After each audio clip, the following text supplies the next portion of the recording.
Hey everybody, this is Abby from Realistic Kitchen and Gardens. Today is Thursday, July 2nd. It is 7 a.m. and already 72 degrees, and it's going to be up to the 90s, mid-90s like the rest of the week. Major heat wave. So I've been doing minimally just to keep things rolling, but the raspberries are probably midway through. I had been harvesting every other day, but I really need to harvest every day with this heat because they're ripening so fast, and then they're like turning to wine in berry form on the shrub. So there's that. I think I'm up to 8 pounds now off these 4 plants. I say 4 plants, but they're like ridiculously large. I also need to trim them and get them to stay in the shape I want them, or in the cage I want them. Little baby brassicas with a heavy dew on them, but they're looking pretty good. I'm impressed with how well, knock on wood, they're handling the heat. These were seeded on June 11th, so we'll transplant them out at least after the alliums are out, or at 6 weeks, whichever comes first. But I need the space in the garden first before they can go out anyway. So I have this shade cloth on them just to try to give them a little bit of protection from the absolute brutal heat. But I think it's probably going to be good for them to be out here in the heat compared to trying to transplant them out. So we'll see how it does. If I did have the space in the ground right away, I would direct seed them in the ground, but that's just not how my garden is. Do you see the deer down there by the creek? You might not be able to see her. I have deer in there all the time, and they're almost always does. I see a couple of bucks every once in a while, but nothing major. Oh, let's take a quick swing at the apples, because I did have a little bit of pest that I treated. This Honeycrisp is doing pretty good. I mean, I'm not really familiar with apples. I'm sure it's doing something. I didn't fertilize this year. This is its, I think, 2nd year in the ground. Full year, I think, question mark. So we have these and spots, and I haven't seen any caterpillars yet. But this was the tree that got stripped down completely last year of leaves from caterpillars. So we'll keep an eye on that. I've got BT spray that'll handle that. This is the newly planted Golden Delicious. So it's put out a lot of good growth this year already. I mean, when I bought it, it was only like that stick, and that stick. So all this new growth is from the last couple months. But I mean, it comes fertilized. It did have a couple of scrapes in the bark, as you can see here and here. And there's, I forget what they're called. It's not powdery mildew, it's some type of mites that I scraped off and put some neem oil on, but I guess I need to do another round of it or get in there with like a toothbrush kind of thing. But there are scrapes in the bark, so that's probably why they keep coming for it. So that's more what I wanted to show you. So that was my silliness for getting a tree with scratched up bark. Or I scratched it up by accident getting that cage on it. One or the other.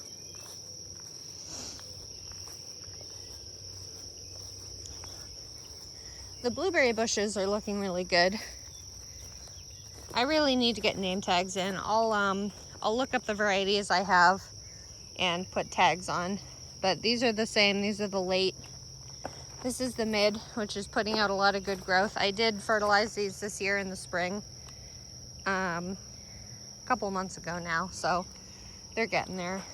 And then this is the early variety, One of them's Patriot and one of them's Jersey.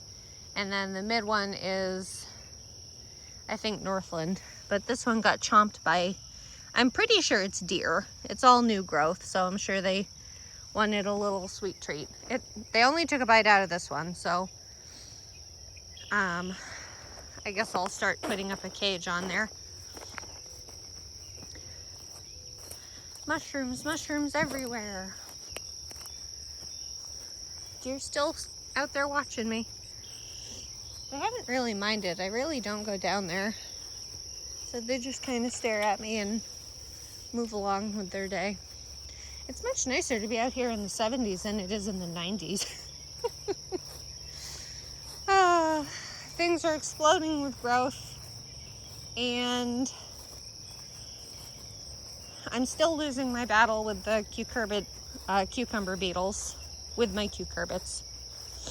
So row A is watermelon, or all cucurbits, watermelons, cantaloupes, yada yada. Century Star, which is a seedless variety of watermelon. These do have some diatomaceous earth on them, so if it looks like they're muddy, it's the diatomaceous earth, it's not mud. The radishes are coming along well, but I specifically put them in just to be protection for pests. Usually it's for vine borers, but all the other ones that are seeded are still coming up. I did put tags. Look at me go. I reseeded these on the 28th of June, so we've got a few more days before I'm worried. I bought these cheap kids butterfly nets at the Dollar Tree for $1. They were on sale for $1 from $1.75, but I mean still. So I cut the handle off and I'm having them lay there, and I did test to make sure the cucumber beetles can't fit through there. So I'm hoping with a radish in there and the seeds covered, that'll help protect them. I haven't been super anal about getting like a tight fit in there, which is probably a mistake, but nothing there yet. These are all Crimson Sweet that I reseeded. I need a pollinizer. If I'm going to try to get the seedless to fruit, because they're infertile on their own, if I'm going to try to get that thing to fruit, I need a different variety that has seeds in it. So Crimson Sweet is supposed to be extremely disease and pest tolerant, so that's what I've seeded. This one has come up. This is one from the 28th. That's a nice looking radish. We don't eat radishes, so that's going to be kind of funny, but that's what I'm doing. That's what I'm trying. This row is also very unsteady or uneven, like it's really lumpy. It was very, very wet when I planted out here in the spring, like cleared it and got it ready. This is a Bonanza Mix Marigold. I love how variable they are. This one's very pretty and feathery. Sunflowers coming along. Woo. Let's see, I seeded, oh, this is another thing that I keep having, and I'm pretty sure I was wrong, and it's bacterial wilt. Now this was one that I direct seeded. Ah, that's an older one. Okay, that was from before these. So I had reseeded a few of them in place before these Crimson Sweet. And that's what this is. But this is what the bacterial wilt does. Hello? Can you focus? Hello? Nope. Okay. Anyway, so that's what it's doing. So that's empty now. I'll try to remember to bring that in with me. Haha. But the butterfly nets are just like a physical barrier, and I guess a number of people that transplant cucurbits in the spring do usually do a physical barrier. So I guess we'll see. Another Bonanza Mix. I love this one. Marigolds are a weakness for me. I know they don't do much, and they're not like super fragrant and not super fun, but like I love them. They just mind their own business and all that. This is Hannah's Choice. All of these except the one on the end I started indoors and transplanted outside. Ooh, look at tag. Look at me go. This was started April 15th. So I have had a bit of pest pressure. Look at the bugger. Where is it? I just saw it walking. There it is. Where am I? There I am. I'm on the wrong leaf. I have striped cucumber beetles here. I'm getting some cucumber beetle traps coming in the mail or from Amazon in a couple days tomorrow. So I'm gonna stick those out. They're little tiny sticky traps with sweet smelling stuff on them, but cucumber beetles suck the sap, and kind of like ticks in a way, they'll transfer a disease. So this vine was originally way bigger, and these two are just little offshoots of the original, but I had to cut the entire vine here, and I plugged it with diatomaceous earth so the stupid beetles don't suck on it. But up and down, up and down. I can't do that up and down again. I can't remember if I said it in the video, so I'm going to say it now because I've announced it on my Facebook page. But I am due with our second baby in November, so I am not very tolerant to leaning straight forward and the up and down. So, and of course that explains my memory being shot. It was a planned pregnancy, so we're not surprised, but I was keeping it on the low until everything cleared to make sure baby was, I'm gonna say, viable and healthy enough to actually announce the pregnancy. But anyway, so all the cantaloupes are well in bloom. We're just fighting these stupid cucumber beetles endlessly to try to have them stop eating my plants. So we'll see how the cucumber beetle traps work. But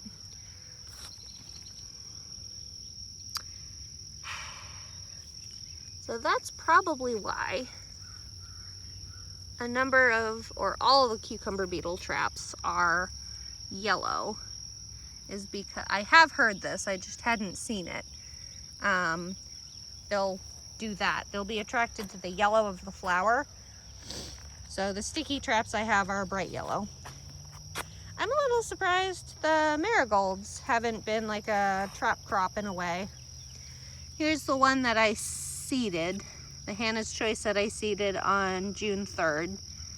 So they're doing pretty good. They have a little bit of nibbles, but that could be snails. Volunteer basil, probably a lemon basil, Mrs. Burns lemon basil. Sunflower, more basil.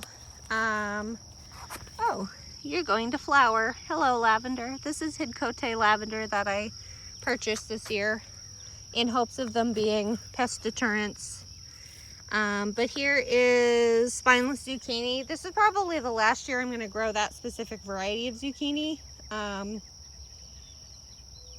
Because I need a more resilient variety. This will get powdery mildew, and it will get, well, it's not its fault per se, but it does get squash vine borers really bad, etc. Hence the lavender. The two, I happen to have had lavender next to some zucchini last year, and they did really well. The one and only surviving cucumber, this is Excelsior that I started indoors. I think it's dumb luck that this survived, quite honestly. I don't think this is anything specific. Where's your tag? There it is. Started also April 15th when I started all my cucurbits. More volunteer basil. And maybe it's the basil. I don't know. Or the lavender, or I really don't know. But I've gotten one fruit off this, and it's producing more. I really liked Excelsior last year. It was very productive. I think I had 3 plants, and I ended up pulling them out in July because they were just too dang fruitful. I couldn't keep up with the fruit, and I didn't need any more pickles at the time, so that's where I'm at. Thalia dill, looking good. I've been watering these, and then I had to tear out these 3 cucumbers because they were just wilty and sad and dying from bacterial wilt. So I planted Max Pack pickling cucumber, which I did not last year, the year before that, I think. But it has the most bacterial or most disease resistance of the seeds I have. So I did 1, 2, 3, and that was seeded on the 25th. So physical barrier and diatomaceous earth, a little sprinkle. It's hard to sprinkle when they're just seeds or just spots in the ground for seeds. That one hasn't germinated yet. Sunflower and basil. Sunflower. Oh, first flower on Sarah's butternut squash. I need to train her to climb up this trellis. And then we have Adriana lettuce. This is a pelleted seed. I didn't know if it was going to come up. It's a couple years old. The cucamelon is finally taking off. I think the pests have stopped bothering it. It's the daintiest little vine. I'm really confused. So we'll see how that does. And then this is butter crunch lettuce from Territorial, a new batch of seed. So that germinated really nicely. And then here is the replacement of Summer Dance, which has not germinated yet. Summer Dance slicer cucumber. And then I did reseed Telegraph as well. And they've been up a couple of days at least. I forgot to mention that other dill variety. And then here's the third variety of dill, Teddy, who I think is doing the best, but maybe it's in the best light. This butternut squash is providing obviously damn near full shade for this dill. So we'll see if it likes that or not. Dill is infamous for bolting due to the heat, which is why you plant a lot of it often if you want dill leaves, but I'll probably just grab it and when it's ready and save the leaves in the fridge or freezer or something. Sterling white onion, they're starting to lodge. I have harvested a couple of them. I'm trying to keep up on pulling them out as they completely lodge over, because last year I had a lot of issues with them rotting in the ground because I waited too long for all of the plants to lodge at the same time.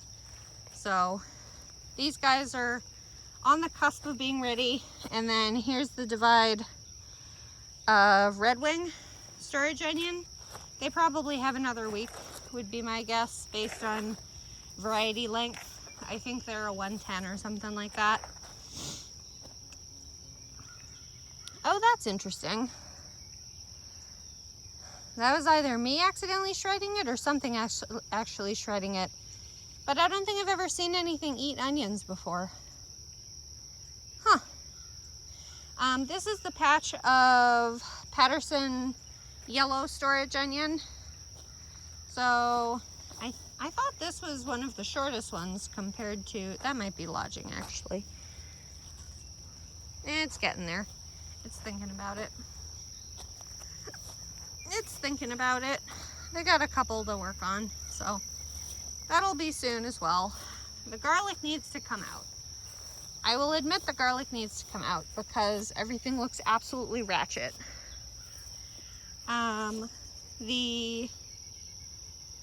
This variety is certainly ready. Achillium red softneck garlic is ready. This one isn't quite ready yet. This is silver white softneck. And then I have Lowers softneck. They're getting ready. There's a couple of the smaller ones that are starting to look ridiculous, but most of them are not quite ready. Here's a good example of a ready one that hasn't become desiccated. Nootka Rose softneck. That one's lodged too. And then we're on to the hardnecks. So Ivan, I'm sure, is ready. Between the 3 brown papers or leaves and the overall just golden feel to the foliage, they're ready. Oh, I missed a garlic scape. Oh, I missed another one. Where's the tag? There it is. This is Metechi, probably the only one that's not quite ready yet. So this one you can see has only 1 to 2 brown bottom leaves, so that can probably wait another couple of days at least. And then there is Georgian Crystal, I think. This one's ready. This one has plenty of brown leaves and overall golden feel. So, and then these are the random soft necks that I stuck down here, and hasn't done all that great, quite honestly. But could be worse, that's for sure. There's the black weed fabric underneath that I'm gonna have to pull up first because the holes in it are smaller than the bulbs are. So that'll be a project. And all the straw, of course, too. I would probably want to try to save the straw if I could, but I'm not going to break my neck trying to do that either. I may have my husband help me do that. That sounds like a lot. And I'll certainly wait until after the heat is done. I'm doing the bare minimum in the garden right now. Here's the flower patch that I have seeded from where the carrots were. This was an old seed mix. The chamomile obviously was from before the seed mix, but I love chamomile. There's a lot of grass shoots. I did see something. Oh, here's a California poppy coming up. Couple California poppies. One, and then there's another one over there. And then this is probably something. My instinct says calendula, but I don't remember what's in that mix. So we'll see what comes up out of that mix. This is a fallow little spot. I ran out of seed. I do have a bigger bag of seed that I was going to put in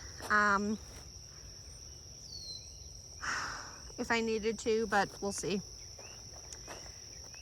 Summer Carnival hollyhock, traveling right along. It's a good size now. I feel like it exploded pretty good after the heat started. So I haven't grown hollyhock before. This is a new species for me, so I don't know if it's a heat lover or a cool season lover. It must be okay with the heat because it's doing fine. Emerite green pole beans, looking good, doing good. I don't have the tag out here for when I seeded them. Probably mid-May. It's probably been about 2 weeks. So I did do something silly and realized that I didn't actually, when I was buying seed last year, I got myself so focused on what the finished bean on the plant looks like that I didn't vet it for disease resistance. So it's an open pollinated variety, which is nice. I could save the seed if it does well, but there's no necessarily like purposely like bred for disease resistance. So we're gonna have to see how this guy does. I don't know if it's fungal or bacterial, but there's a disease in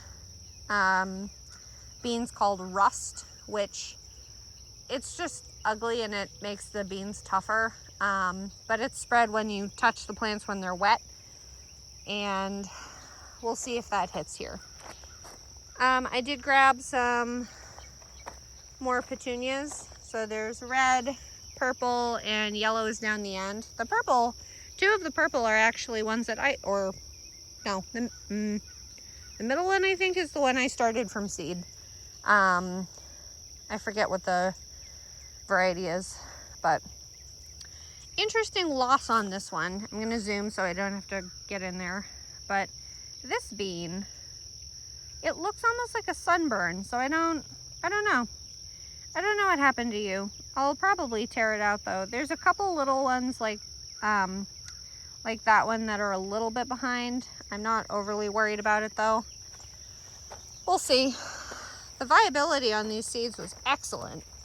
I didn't have to reseed anything. Oh, I'm gonna have to get you stuck back in the twine. Oh, there's a purple one. I thought I did all yellow in here. I guess I did yellow, purple, yellow. I don't know. There's another one. But otherwise, they're climbing up the vine pretty well. So I think this variety can get 6 to 8 feet. So we'll see how it does. I think it's a 55 day, so we're getting there. Sweet alyssum that I purposely seeded, apparently way too densely here, just to cover the ground a little bit in this strawberry patch. Doing good. I planted sweet alyssum because their roots are nice and shallow and they get killed off by a frost. So, a hard frost. So, that'll make my life easier. Where did you come from? Interesting. That is a lamb's quarters. People treat it like wild spinach, as it is edible. But it's not my cup of tea. June bearing strawberry Flavorfest is really throwing pups hard now. So we've got probably 3 or 4 really good rooted pups, maybe up to 5, but we have a bunch of stringers going out too. So 1, 2. Is that a new one? Oh, it is. That is a new one. That's a different one. I thought that was that one, but that's the vine. 3, 4, 5. There's another one there, 6, and another one there, 7. So we're gonna get plenty of berries. I just need to tactically move them around so they don't all plant themselves directly on top of each other. And then I finally planted these. This is Bronze Beauty Calendula, which is like an orangey pink ombre kind of thing. So they're in the ground now. We'll see if this germinates. This is easy leaf lettuce. I think this is a couple years old now, so it may not. One of these was pelleted. I forget which. It might have been this one. And then this is a complimentary seed packet from My Gardener, which I bought from last year, which is just a salad bowl mix. So I don't know if this is a leaf type or a heading type. So we'll see. And then I stuck the little small zinnias I have here. This is Double Zahara dwarf zinnia. God, I seeded that in April. Whoops, it's been a minute. So we'll see what comes of those. And then these are the ever-bearing strawberries that I stuck in and waiting for them to put pups out. This one has started putting a pup out. There's one right there getting rooted. 4 and 5. This is a fallow section where the corn was supposed to come up, but I had like 1% germination rate. This is the one and only, well, I think there's 3 or 4 now total, but this is the oldest, second oldest, third oldest. I'm going to tear these out because you can't have that few of corn you won't get corn. You'll get sad cobs. But I'll probably do a cover crop in here to keep it from getting too crazy with this crabgrass that is spreading like tarantulas. Excuse me. And then this half quarter of the row, I've put in herbs. I have finally done it, and I may regret it, but I've put mint in the ground. I've managed to do catnip and lemon bulb in the ground, and I move it every year. So that's probably why I'm okay with it. Basil, which was wicked pot pound, chives, which want to flower, which is fine. I love chive flowers. I like to pickle them or put them in vinegar so they flavor the vinegar. Yum.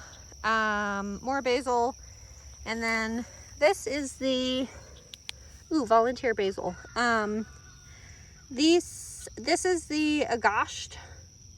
Excuse my pronunciation if it's wrong. It's in the same family as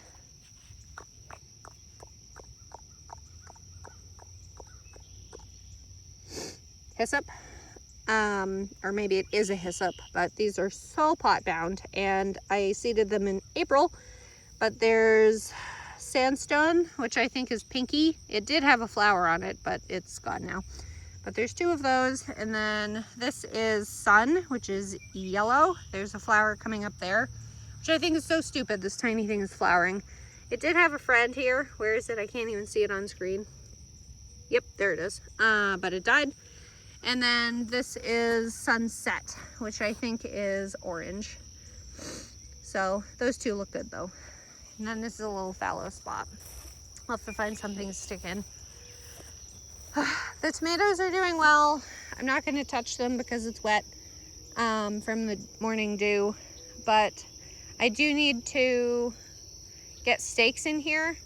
Last year when I did the tomatoes, I think I did it better Not that I knew I was doing it better, but I did. When I planted the tomatoes, I planted them right up against one of the cattle panels. And then I ended up using those smaller pieces as like the second side of the corridor. So they had a good, strong, God, it's hot. Sorry. Brain, tired, morning, hot. It had a good support system for it. So this year, the plants are right down the middle of this corridor. So a lot of them are flopping sideways or whatever. And these are determinate tomatoes. So they don't weave in and out as happily as indeterminates do. So there's that. There's 3 Martinez Roma, which are, I think, really only just starting to fruit. There's a couple of them there. Let's see. I don't even see any fruit on this one. Oh, there's a little one in there somewhere. Yeah. So they're behind. I like the shape of the fruit. We'll see how big they get though. And then all the rest are Supremo. So this half of them is the ones from the seed snail, which I personally feel they are behind the ones that were done in the traditional sense. So these guys are flower. Where did I just see the fruit? They are flowering down there, or fruiting, sorry. They're behind, or they're stunted. We'll see. We'll see how they do. But looking good. Working on setting their fruit. They're covered in flowers. I really like determinates. I much prefer them to indeterminates. Indeterminates are just so chaotic and messy. Not that these are orderly this year, but. And then there's also a purple emperor nasturtium in there, which are, I knew they were shades more of pink, but sometimes it's an attractive pink and sometimes it's not. So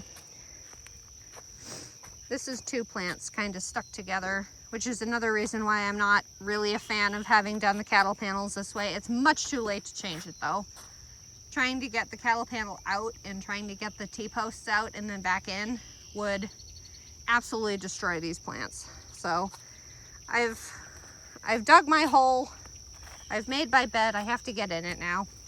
Here's the gap. So the rest of these are the ones that were traditionally started in pots. So these guys definitely have bigger fruit. Ooh, look at those in there. Whoa, Nelly. Those are nice and big. They're probably a handful for me anyway. Like bigger than my palm, like probably the full size of my hand. I have little hands though, so. Here's some fruit right up here that I can show you. They look good. We'll see what kind of pest pressure I have. Last year we had a like half drought. But I found a lot of insects like biting and sucking juice out of the fruit. Like they look like stink bugs, but I forget their actual name. They're a pain in the butt though, that's for sure. Some nice fruit there too. So I'm pretty happy with that. I liked Supremo last year. I did a trial of a few different tomatoes last year and I did like Supremo. They did well.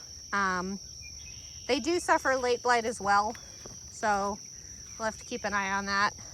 But, all right, here's the last of the Supremo, which is fruiting darn near on the ground.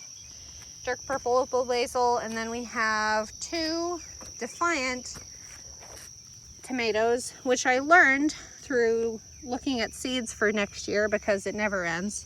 I need to do it in small amounts so I don't go crazy. I learned that this variety is late blight resistant. Have some good sized fruits in there, but these are determinate slicers and they did really well last year. And then Bartelli is fruiting its heart out, as it always does. This is the last year I'm going to grow this variety as well. It gets hit with late blight really bad. I love the trusses that it has, and my husband likes the flavor of them. My son does too, but they just get hit so bad with blight at the end of the season, as a lot of things do. It's just kind of the way of it.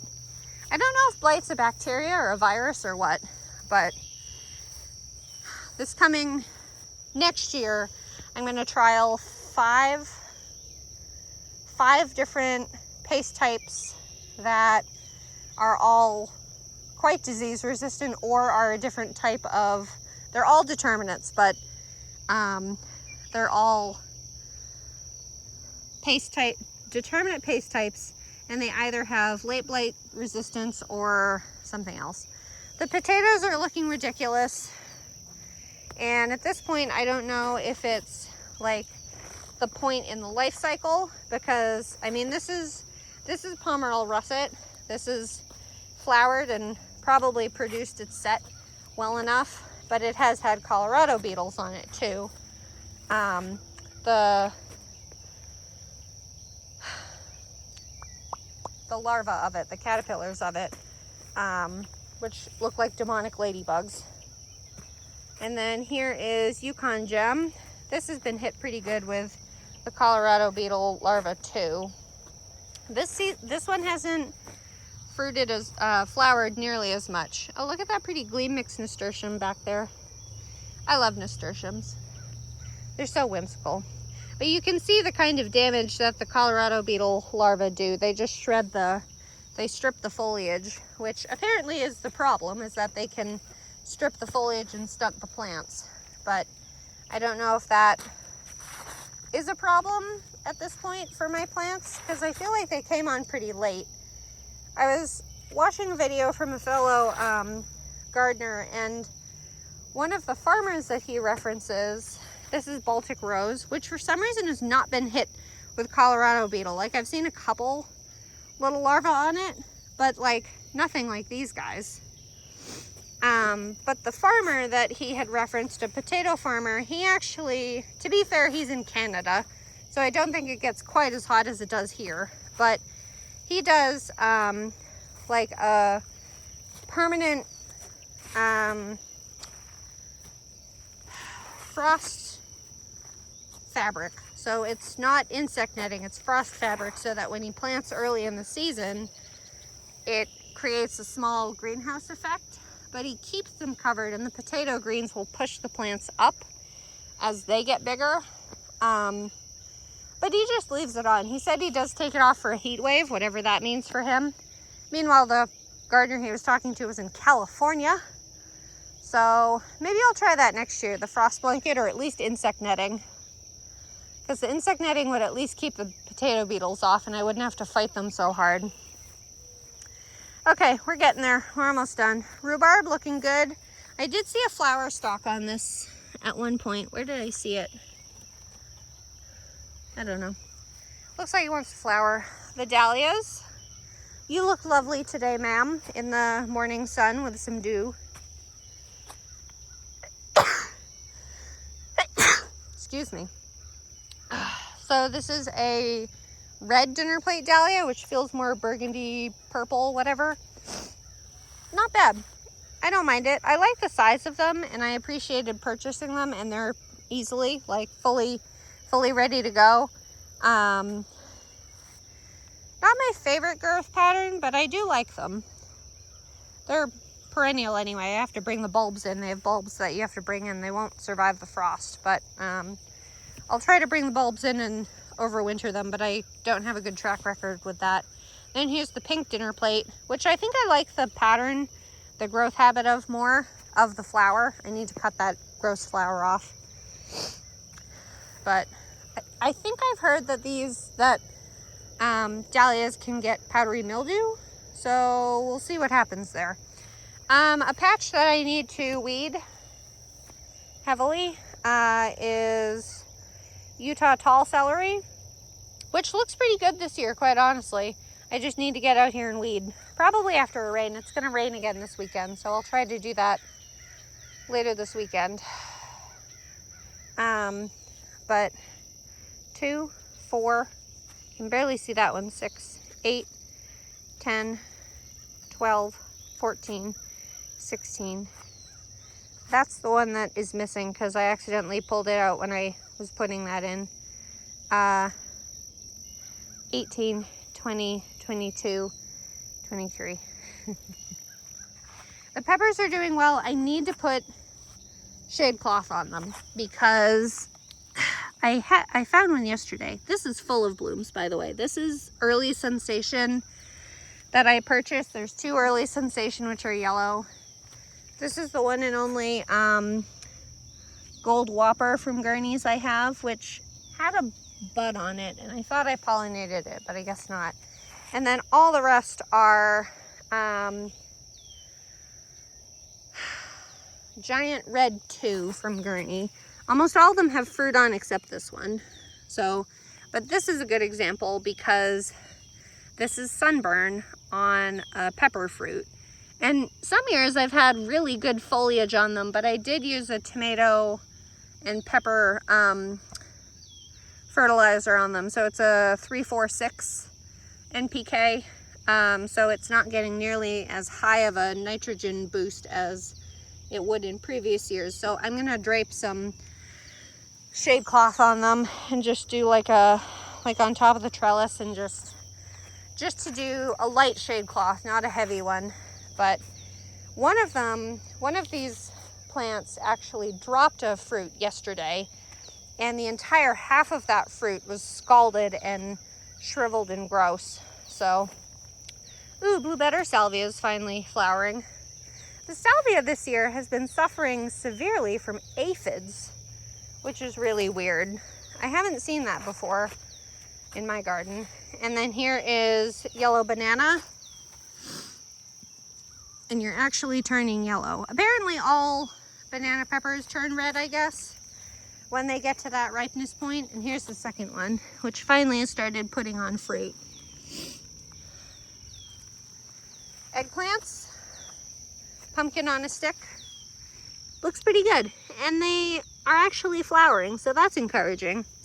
So we'll see how they do. I've seeded some cilantro here in a strip, but I haven't seen it germinate. It might be too hot. I might be too impatient. We'll see. Okra, doing good. Oh, I missed the flower of it apparently, but first flower of okra done. So there's the first pod coming. And I will cut it. I won't leave it because I don't think that encourages it. And then I also stuck in the Pacific Blend calendula. Sorry, I have no names in my head. So 1, 2, 3, 4, 5, 6, 7, 8. That's the last one. And then there's some chamomile coming up under there. And I guess I'll show off the red salvia. Been loving the red salvia. Not a huge hit for me this year. Like it was nice. It was a lot nicer last year. And this plant does get big. It'll probably get as tall as this panel by the end of the season. Here's another sunburn you can see on this pepper. Like this section is, it's not squishy per se, but it certainly has damage. And then snapdragons as well. If I can find them on the screen. This is my favorite color one. This is Rocket Mix snapdragons, so they come in all these different colors, but gosh, I love snapdragons. They're fun. They're a little unruly for me, but they are fun. All right, last row. Oh, okra.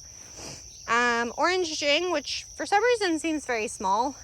And then the rest is burgundy okra that I started inside somehow successfully, and they're out here now. So 1, 2, 3, 4, and 5. And one pod is coming along, so that's nice. I'm bummed I missed the flower though. I love showing off their flowers. They're in the hibiscus family, so they're quite ornamental. So we have candy stripe mix zinnias. They are fun. I don't know what you are. There's a white one with pink, get out of here, or cream. This one has a bit of weird damage. I don't know what that damage is, but get off me. But it's like a white with a lot of red in it, and then this one is yellow with a bit of red in it. And then the rest is California Giants. zinnias. I didn't realize they were singles. I thought these were doubles, but they're nice all the same. I like that contrast, the pink and the yellow. I'll try to make a bouquet when I have some more flowers. Straw flowers are finally getting going. This is double tall mixed straw flower.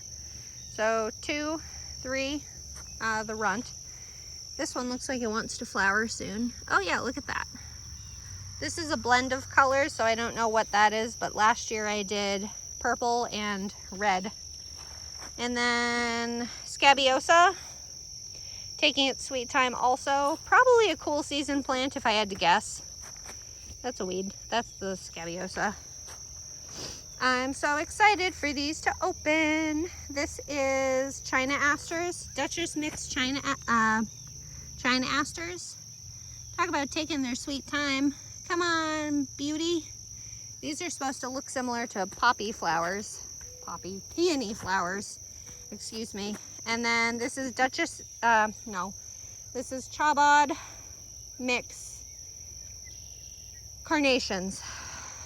I don't know, these might be a cool season crop as well, would be my guess. I also need to weed again. And then here's the very sparsely scattered bit of Cosmos. This is Dwarf Sensation Mix. So it's a mix of pinks and different shades of pinks and white. And they only get about 3 feet tall compared to their regular size of like 5 feet tall or eyeball level or whatever. So you're getting there. Iron purple stalk, still hanging in there. I'm impressed with how long these have flowered and lasted and all that. Like this one's probably done and ready to die off, which is fine because I think you've been flowering from the start. But these guys are, the color isn't quite what I wanted, but I do like the habit of the flower, like as a flower. I don't know if I'd grow it for like bouquets or anything. And then Borage, that took me a minute to pull out of my brain. This is one of the ones that I purchased, which I should probably tear off, or out rather, but these two are ones that I started indoors, seeded, and then transplanted along with this one. So I definitely like the growth habit more in the ground than, you know, super pot bound for a while. Deft Blue Nigella, I think, is getting ready to flower. They're definitely getting dense in here. This is the blue variety. There are purples and they're all whites, pinks. Pink, there's pink and there's white, not purple. So we'll see how they do. And then giant marigolds, also called African. I love these, they're gorgeous. I'm really impressed with how like bushy this growth pattern is, because in the past when I've grown this, they're much more like, almost like the dahlias, like much more upright with the flowers kind of held away from the foliage. So we'll see how these do, but half of these are yellow and the other half are orange. God, I would die if they made pink or red ones, but I don't think that exists on this planet. Okay, I need to remember what this plant is. It would be orangey, ready orangey. I'm gonna have to look at the tag, I forget. Oh, Little Ladybird's Cosmos, which is weird because it doesn't look like Cosmos foliage to me, but whatever. These are like oranges and yellows and reds, and then they blend together in a really nice ombre. I grew them a couple years ago and I love them, so they're getting there.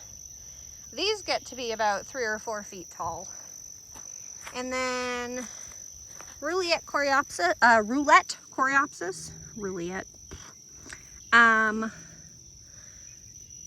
they're getting there, they're growing. I got too impatient, so I planted marigolds and I thought that would work, but I got the Coreopsis anyway. I do love Coreopsis, and these are like a cultivated variety. They're not a wild type, so I think it's like a star shape type flower vaguely. but they're like a nice solid red if I remember correctly. So we'll see when they pop. And the one and only Tip Top Mahogany, I just had a dragonfly land on me.